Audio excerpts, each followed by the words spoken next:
পাইছেন এসব।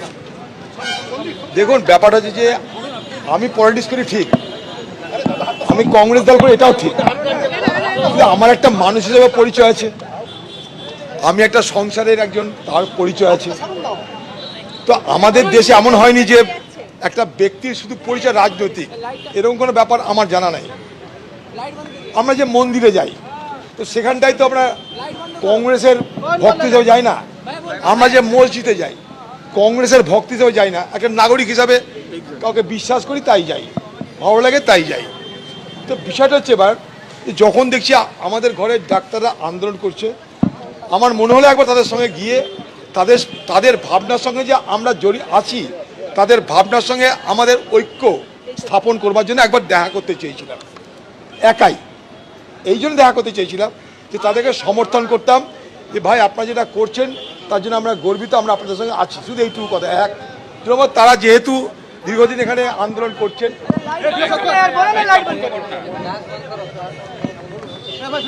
এই আলোতে হচ্ছে না আপনার, এই আলোতে হচ্ছে না, এই আলোতে হচ্ছে না,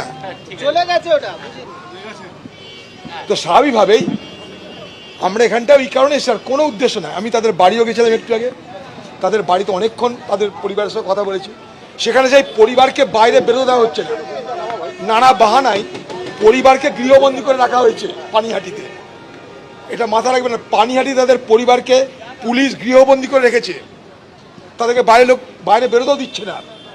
এখানে এক অদ্ভুত ধরনের ব্যারিকেড তৈরি করে যে পুলিশ সিআইএসএফ তারা কেউ জানে না, এগুলো তাদের আমি দোষ দিতে রাজি না, তারা তো ভেতরের সিকিউরিটি দেখবে। কিন্তু পশ্চিমবঙ্গের পুলিশ বাহিনীর তৎপরতা, এটা দেখে আমি অবাক হলাম, কারণ একজন ব্যক্তি একা তাদের সঙ্গে দেখা করে তাদের ভাবনার সঙ্গে আমি সহমত পোষণ করতে চেয়েছিলাম।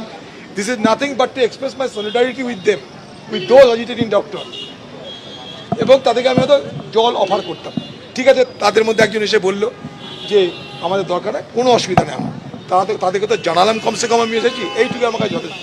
কিন্তু সমস্যা হচ্ছে কি বলুন তো, একটা কথা আছে বাংলায়, বজ্র আটুনি ফসকা গেরো, এখানে তাই দেখছি সব কিছু ঘটনা ঘটে গেছে, যে অপরাধ আবার হয়ে গেছে, তথ্য প্রমাণ লুট হয়ে গেল, ঘরের মেয়ে মারা গেল, ধর্ষিতা হলো, গোটা পরিবার বিচার চাইছে, সারা বাংলা বিচার চাইছে, সারা দেশ বিচার চাইছে। তখন পুলিশের কোনো হেলদোল ছিল না, কোনো নড়াচড়া ছিল না। জানেন, এখান থেকে যাতে ডেড বডি না যায়, যাতে না নিয়ে যাওয়া হয়, তার জন্য কলকাতার পুলিশ সরকারি নির্দেশে সেই পরিবারের লোকদের পিছন পিছন যেতে দেয়নি। সেদিন তাদের বাড়িতে নিয়ে গিয়ে 1.5 ঘন্টা ফেলে রেখেছিল সেই ডেড বডিকে, তারপর সেখানে টাকা অফার করেছিল পুলিশ, প্রথমে টাকা অফার করেছে, তারপর তো মুখ্যমন্ত্রী